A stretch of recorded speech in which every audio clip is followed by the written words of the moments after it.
Hello बच्चों, स्वागत है मेरे नए वीडियो में। और आज के इस वीडियो में हम लोग क्लास 10 साइंस का लेसन नंबर 2 जिसका नाम है अम्ल, क्षार और लवण Don't स्टार्ट करने forget जा to रहे follow हैं। on Instagram. और कल हमने लेसन नंबर फर्स्ट जो है रासायनिक अभिक्रियाएं और समीकरण उसको हमने खत्म किया था। और आज हम लोग लेसन नंबर 2 जो है एनसीईआरटी की बुक का क्लास 10 उसको करने जा रहे हैं। तो चलिए स्टार्ट करते हैं। अम्ल, क्षार और लवण। ठीक है, हम लोग अपने आसपास कई तरह की चीजों को देखते हैं, कई तरह के पदार्थों को देखते हैं।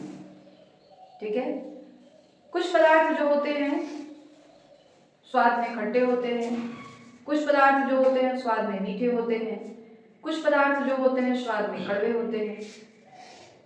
तो इन सारे पदार्थों को अलग अलग नामों से जाना जाता है, जिसे हम लोग अम्ल, क्षार या लवण में बांटते हैं। अब अगर स्वाद के आधार पर देखा जाए तो अम्ल किसे कहते हैं? स्वाद के आधार पर अम्ल वे पदार्थ होते हैं जो स्वाद में खट्टे होते हैं।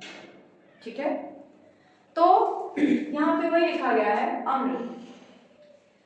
स्वाद के आधार पर जो होते हैं अम्ल वे पदार्थ होते हैं जो खट्टे होते हैं। जैसे आप ले सकते हैं नींबू का रस, इमली, कच्चा आम, संतरा, सिरका। ये सभी चीजें जो है अम्ल की कैटेगरी में आती हैं। क्यों? क्योंकि इन सभी चीजों का जो स्वाद होता है वो क्या होता है? खट्टा होता है। ठीक है, इसलिए इन सारे पदार्थों को हम लोग अम्ल कहेंगे। तो ये तो हो गया स्वाद के आधार पर। आर्यनीज जो थे वैज्ञानिक थे जिन्होंने 1884 में अपना एक प्रयोग किया और उसके आधार पर अम्ल की एक अलग परिभाषा दी। उन्होंने अम्ल की परिभाषा यह दी कि अम्ल वह पदार्थ है जो जल में घोलने पर हाइड्रोजन आयन देता है। ठीक है, आर्हेनियस सिद्धांत के आधार पर उन्होंने ही इस बात को बताया था, इसलिए इसको हम लोग कहते हैं कि आर्हेनियस सिद्धांत के आधार पर अम्ल क्या होते हैं। तो आर्हेनियस सिद्धांत के आधार पर अम्ल वे पदार्थ होते हैं या वह पदार्थ होता है जिसे जल में घोलने पर हाइड्रोजन आयन, इसको हम लोग पढ़ते हैं हाइड्रोजन आयन, उत्पन्न करते हैं या देते हैं। ठीक है, और हाइड्रोजन आयन के अलावा कोई धन आयन नहीं देते हैं। मतलब जब अम्ल को हम लोग जल में घोलेंगे, जल में मिलाएंगे, तो उसमें से जो धन आयन निकलेगा वह केवल और केवल हाइड्रोजन आयन निकलेगा, इसके अलावा कोई धन आयन नहीं निकलेगा। तो ऐसे पदार्थ को हम लोग अम्ल कहते हैं। लेकिन ये आर्हेनियस सिद्धांत के आधार पर कहा जा रहा है और स्वाद के आधार पर तो अम्ल खट्टे होते हैं। जैसे देख लीजिए HCl को जब हम लोग पानी में डालेंगे तो उसमें से दो आयन उत्पन्न होंगे, एक होगा हाइड्रोजन आयन और एक होगा क्लोराइड आयन। हाइड्रोजन आयन पे धन आयन रहेगा, क्लोराइड आयन पे ऋण आयन रहेगा। ठीक है, दूसरा है HNO3 जिसको हम लोग कहते हैं नाइट्रिक अम्ल। इसका नाम है हाइड्रोक्लोरिक अम्ल और इसका नाम है नाइट्रिक अम्ल। इसको भी जब हम लोग जल में घोलते हैं तो हाइड्रोजन आयन और इसको हम लोग कहते हैं नाइट्रेट आयन।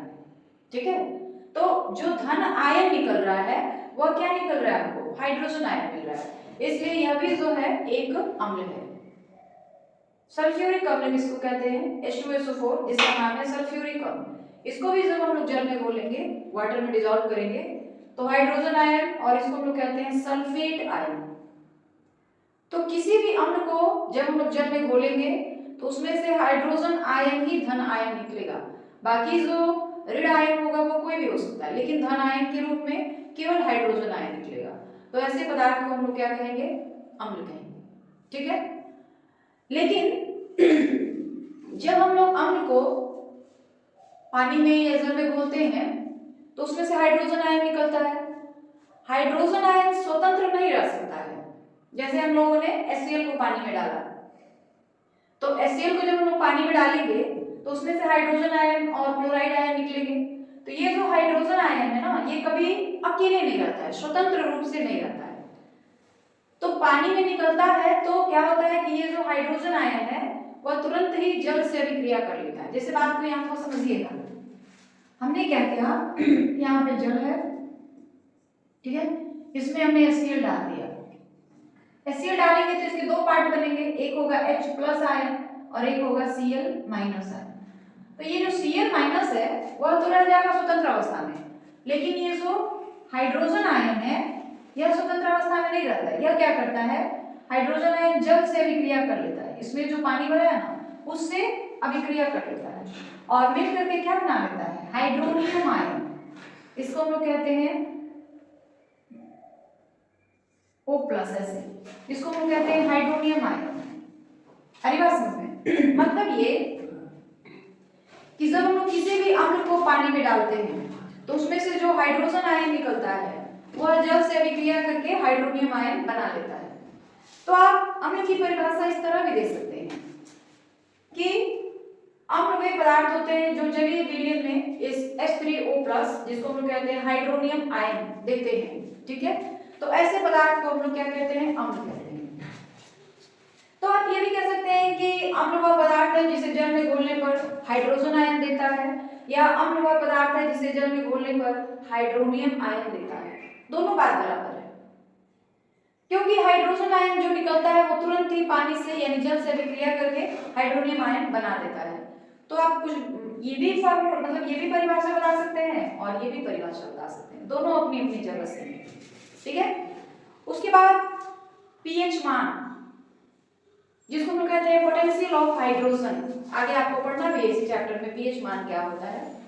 पीएच मान के आधार पे अम्ल किसे कहते हैं, क्योंकि पीएच मान तीन तरह के होते हैं। एक होता है 0 से कम, 0 से और 7 के बीच में यानी 7 से कम, एक होता है 7 से अधिक और एक होता है केवल 7। तो पीएच मान के आधार पे अम्ल क्या होते हैं, पीएच मान के आधार पर अम्ल वे पदार्थ होते हैं जिनका पीएच मान 7 से कम होता है, ठीक है। तो वही लिखा गया है, पीएच मान के आधार पर अम्ल वह पदार्थ है जिसका पीएच मान 7 से कम होता है, ठीक है। तो ये तो हो गया अम्ल की परिभाषा। अम्ल की परिभाषा अलग अलग तरीके से अलग अलग आधारों पर दे सकते हैं, जैसे आपने दिया स्वाद के आधार पर, हाइड्रोजन आयन के आधार पर, हाइड्रोनियम आयन के आधार पर और पीएच मान के आधार पर, ठीक है। तो ये सारी जो थी अम्ल की परिभाषाएं थी अलग अलग तरह से। तो अभी आपको अम्ल किसे कहते हैं क्लियर हो गया है, समझ आ गया है, कोई दिक्कत नहीं होनी चाहिए इसमें। स्वाद के आधार पे पूछा जाए तो उसको आप बता सकते हैं जो खट्टा होता है। हाइड्रोजन आयन के आधार पे पूछा जाए तो उसको आप बता सकते हैं जिसे जल में घोलने पर हाइड्रोजन आयन देता हो या हाइड्रोनियम आयन देता हो। पीएच मान के आधार पे पूछा जाए तो उसको आप बता सकते हैं कि जिसका पीएच मान 7 से कम होता है उसे हम अम्ल कहते हैं।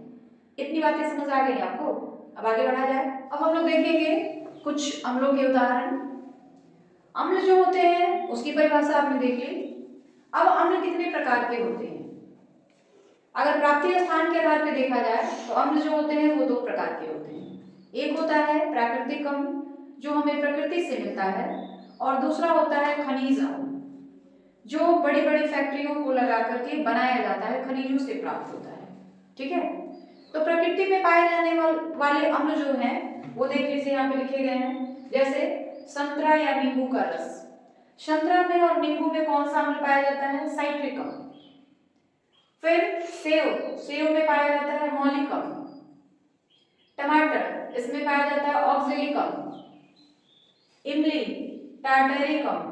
दूध खट्टा दूध हो गया या दही तो इसमें जो होता है लैक्टिक अम्ल। सिरका एसिटिक अम्ल। तो ये सारे जो अम्ल के नाम लिखे गए हैं ये सारे प्राकृतिक अम्ल हैं क्योंकि ये सारे हमें प्रकृति से मिलते हैं। लेकिन कुछ अम्ल ऐसे भी हैं जो प्रकृति से नहीं मिलते हैं, उन्हें खनिजों से प्राप्त किया जाता है, इसलिए उन्हें खनिज अम्ल कहा जाता है। वो मेन 3 ही हैं, जैसे हाइड्रोक्लोरिक अम्ल इसका फॉर्मूला होता है HCl, सल्फ्यूरिक अम्ल इसका फॉर्मूला है H2SO4 और नाइट्रिक अम्ल HNO3।